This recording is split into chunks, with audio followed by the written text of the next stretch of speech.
Good evening. दा जोङो UDISE PLUS दा बेखौ हार्ड कपि आव मारै फिल आप खालामो How to fill up the UDISE PLUS in hard copy नायलांदो 2019-20 जोङो बेवहाय 2019 नि एनरलमेन्ट खौ फिल आप खालामनांगोन नैबेयाव नायदो फार्स्ट पेजआव सेक्शन 1 स्कुल प्रोफाइल बेयाव होदों UDISE कोड बेयो 18 बेयो मा स्टेटनि कोड 25 मा डिस्ट्रिक्ट कोड 02 बे जाहैबाय जोंनि ब्लकनि गावबागाव ब्लकनि कोड नाम्बार आरो 043 बे जाहैबाय भिलेज कोड आरो नैबे लास्टना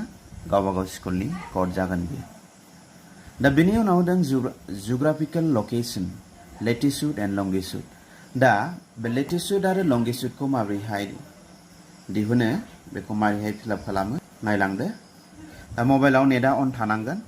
बेनि उनाव मा मबाइलनि लोकेशनखौ अन खालामनांगोन लोकेशन मबाइल लोकेशना अन थानांगोन दा बेनि उनाव जोङो गुगल मेपआव थांदो गुगल मेपआव थांनानै दा माबे स्कुलखौ नांगौ बै स्कुलनि मुंखौ बुबानो जाहैबाय हमनानै लादो बावहाय 15 नं 1 नं 15 नं टाकटारा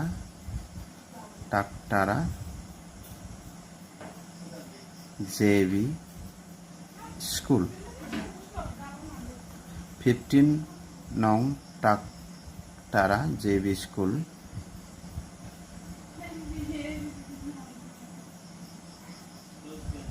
बेयो नैबाव फैबाय बेयो बासुगाव दुखासिकत्रा रड सेराव दा जोङो मा खालामनांगोन नैबेयाव मा टाकटारा स्कुल बियो नैबे गोजा दिन्थिनाया जों बाव प्रेस खालामनांगोन दा प्रेस खालामोबा नैबे गोजौआव मा लेटिट्युड आरो लंगिट्युड बियो ओंखारबाय नै बाय होदों 26521620 बे जागोन लेटिट्युड आरो नैबे उननिया लंगिट्युडआ जागोन 942578 जोङो बेखौ बेबायदि दिहुननानै बहाय फिल आप खालामनांगोन बेखौ फिल आप खालामथारनांगौ मानो होनब्ला बियो नोंनि एक्जाक्ट स्कुलनि लोकेशनखौ दिन्थिगोन बेनि उनाव दङ 1.1 स्कुल नेम बे स्कुल नेमाव माबाफोर गोरोन्थि दङब्ला जुदि कारेक्सन खालामनांगौ जायोब्ला बेखौ डिस्ट्रिक्ट एबा ब्लक लेभेलाव इनफरमेसन होनानै एबा एप्लिकेसन होनानैसो कारेक्सन खालामनो हागोन दा बे प्रफाइलाव माबाफोर भुल जादोंबा चेन्ज खालामनो हाया बेखौ नों एप्लिकेसन होनानैसो एबा डिस्ट्रिक्टजों कन्टेक्ट खालामनानै चेन्ज खालामनो हागोन दा नैबाव एड्रेसा चेन्जेबल बे एड्रेसखौ सोलायनो हागोन दा नैबे नेम अफ द पार्लियामेन्टारि कन्स्टिटुएन्सि बेखौ होबाबो माने कम्पिउटाराव एक्सेप्ट खालामा दा बेखौ होआबाबो जागोन दा बेनि उनावहाय नैबेवहाय हेड टिचारनि मबाइल नाम्बार दा बेखौ चेक खालामनांगौ मोजाङै दा नेक्स्ट पेजाव फैदो पेज नाम्बार 2 आव फैदो दा पेज नाम्बार 2 नि नैबे C नाम्बाराव होदों whether pre-primary section attached to school whether pre-primary section other than Anganwadi attached to school बियो yes जानांगोन नैबाव न होदोंमोन बे न जाया बियो yes जाथारनांगौ मानो होनबा जोंनियाव मा क थाखो दंदेरो बाहाय न हरोब्ला हायथ क थाखोनि बिजाबखौ मोनाबो जानो हागौ बेखायनो मा बियो yes जानांगौ जोंनियाव मा अंगनबादिनि अनगायै जोंनियाव प्रि प्राइमारिया एटाच दङ बे जोङो क थाखोखौ लाफायो दा बेनिखायनो बे क थाखोखौ बाव yes होथारनांगोन दा नेक्स्टआव फैदो नैबाव इयार अफ इस्टाब्लिशमेन्ट अफ स्कुल बाव होदों बेखौबो नोङो सोरनाबा गोरोन्थि दङब्ला बेखौ सोलायनो हानाय नङा बेखौ सोलायनोब्ला डिस्ट्रिक्टआव कन्टेक्ट खालामनांगोन दा बिनि उनाव होदों 1.23 आव CWSN स्कुल स्पेशल स्कुल दं नामा जोंनियाव बिदि स्कुल गैया न होनांगोन बेनि उनाव नैबेयाव माइनरिटि मेनेजमेन्ट स्कुल बिदिबो गैया बेबो न जागोन नेक्स्ट पेजाव फैबाय बाव होदों दानिया लैंग्वेज जा लैंग्वेज 1 आ जोंना मा बड बा बड एसामिस जायो एसामिसफोरना दा नेक्स्ट सेकेन्ड लैंग्वेजआव जागोन इंलिश होथारनांगोन सेकेन्ड लैंग्वेजआ मा जोंना इंलिश जागोन बिनि उनाव फैदो नैबे लास्टआव मा होनदों बावहाय लास्टआव नैबे नाम्बार अफ इन्सट्राक्शनल डेज बेखौ प्रिभियास इयारनिखौ साननानै होदो बावहाय बे 2018 निसो जागोन बियो दानिया नैबाव फैदो फरायसाफ्रा बेसे गोबाव स्कुलाव थानांगौ आरो टिचारफ्रा दा बे मोननैया एखे जानो मोननाय नङा मिनिमाम 15 मिनिट्स डिफारेन्स जाथारनांगोन दा फोरोंगिरिफ्रा बांसिन थानांगौ जायो बेखौबो मोजाङै नायनानै फिल आप खालामदो नेक्स्टआव फैबाय जोङो नैबेयो 1.41 आ बेयो अनलि फर प्राइभेट गभर्नमेन्ट स्कुलफ्रा खालामनाङा किन्तु प्राइभेट स्कुलफ्रा बेखौ मास्ट फिल आप खालामनांगोन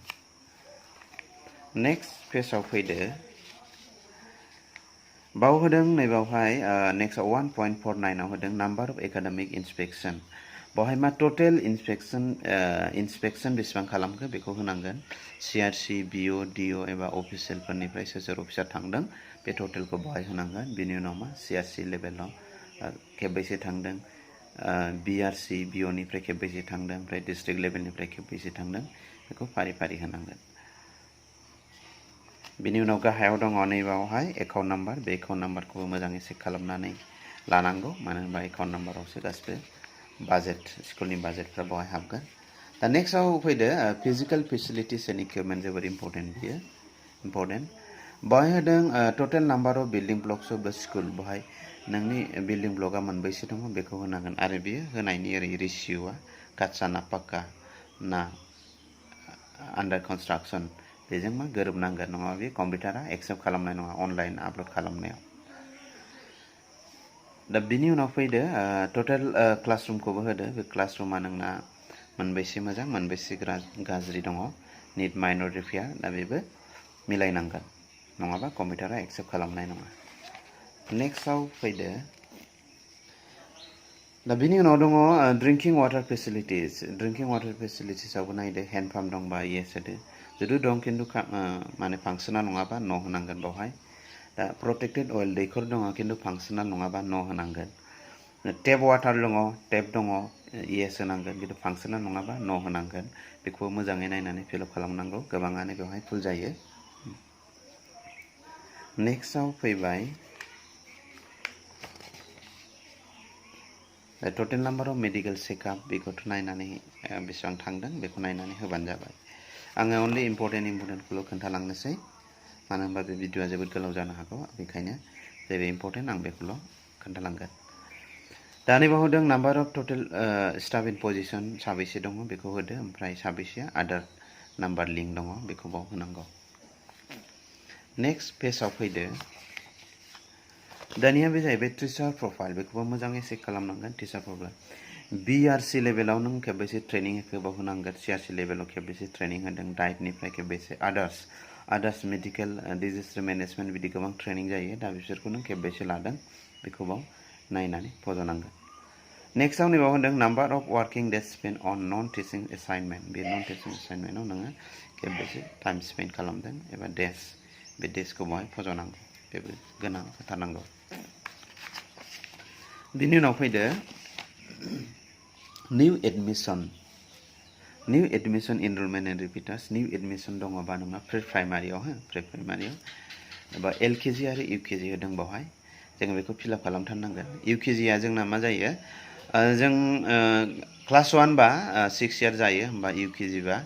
बे 5 इयार्सनि गथ'फोरखौ इउकेजियाव होनांगोन आरो 5 इयार्सनि गाहायाव 3-4 इयार्सखौ जोङो एलकेजियाव होनांगोन 5 इयार्सआ इउकेजि आरो 1आ 6 इयार जायो निउ एडमिसन इन ग्रेड 1 बेवहाय एस वाइस होनांगौ जुदि नोंनियाव सोरबाफोर गोदान एडमिसन लाफैदोंबा एस वाइस बैसोखौ नायनानै बैसो हिसाबै बाहाय फज'नांगोन अनलि निउ एडमिसनखौल' नेक्स्टआव नैबे इम्पर्टेन्ट जोबोद बाय ससियेल केटेगरि बाहाय जोंना एसटि बा एसटि जेनेरेलाव फज'गोन जोंना एसटि बाहाय प्रि प्राइमारिनिफ्राय आप टु क्लास 5 सिम बाहाय फज'नांगोन नेक्स्ट बिनि गाहायाव होदों बाहाय जोंना सोरबा जुदि बाहाय माइनरिटि दङबा ख्रिस्टियानफोर दङबा जों ख्रिस्टियान होनो हागोन बर'फ्रा ख्रिस्टियानबो थायो दा बे माइनरिटिखौ बाव मेनसन खालामनांगौ बिनि गाहायाव होबावदों सि नाम्बाराव out of the total enrolment profile number of students having Aadhaar card बै गथ'फ्रा साबैसे आधार कार्ड लिंक दङ आधार कार्ड दङ बेखौ बाव होनांगोन आरो बिपिएल न'खरनि साबैसे दङ बेखौ होनांगोन जोंनि गभर्नमेन्ट स्कुलफ्राव फरायनाय फरायसाफोरा बांसिनानो बिपिएल न'खरनि बेखायनो बाहाय नायनानै फज'थारनांगौ नेक्स्ट पेजआव फैदो 4.2 बे मा एज वाइज बियो बैसो हिसाबै जोङो बाहाय फज'नांगौ दा बियो नैबे माबाजों गोरोबनांगोन बेयो मा होनो 4.2 जों गोरोबनांगोन ससियेल केटेगरिजों बे गोरोबथारनांगोन बे 4.3 आ बाहाय जोंना मा क्लास 1 ना मा जायो जोंना 6 इयाराव गोलैयो क्लास 1 ना आरो क्लास 2 बा क्लास 2 आ जागोन जोंना 7 इयार जागोन 3 आ 8 इयार आरो 4 आ 9 आरो 10 जोङो बेखौ नायनानै मोजाङै फज'लांनांगोन बावबो गोबाङानो गोरोन्थि खालामो आरो बेनि रेशिय'आ नैबे ओरैनो ससियेल केटेगरि बे रेशिय'जों नाम्बारजों एखे समान जानांगोन नङाबा बेयो कम्पिउटारा बेखौ एक्सेप्ट खालामनाय नङा नेक्स्ट पेजआव फैदो दानिया बेखौ नांथ'ला जों बारनोसै डिसेबल दङ सोरबाफोर डिसेबल गथ'फोर दङबा जों बेहाय फज'थारनांगौ नङा फज'आब्ला बिसोरखौ नेग्लेक्ट खालामनाय जायो फज'थारनांगोन डिसेबल दा फ्रि टेक्सट बुक नोङो बेसेबां मोनदोंमोन बेवहाय फ्रि इउनिफर्म बयस गार्ल साबेसे मोनखो दा बेहाय जोङो एमाउन्टखौ नाङा बेवहाय जोङो बेसेबां नाम्बार साबेसे मोनदों बेखौ जोङो बाव फज'नांगोन नेक्स्टआव बियो मा होनो annual examination result in previous year of grade 5 दा क्लास 5 आव साबेसे एपियार जायामोन प्रिभियास इयार माने मा बियो 2019 नि UDISE बियो किन्तु जोङो बेवहाय प्रिभियास इयार होननाय लोगो लोगो 2018 निखौसो फज'नांगोन क्लास 5 निखौ दा नैबे मा स्कुल ग्रेड बे स्कुल ग्रेडखौ मा ग्रेड मोनदों बेखौ नायनानै बाव फज'लाबानो जाबाय स्कुल ग्रेड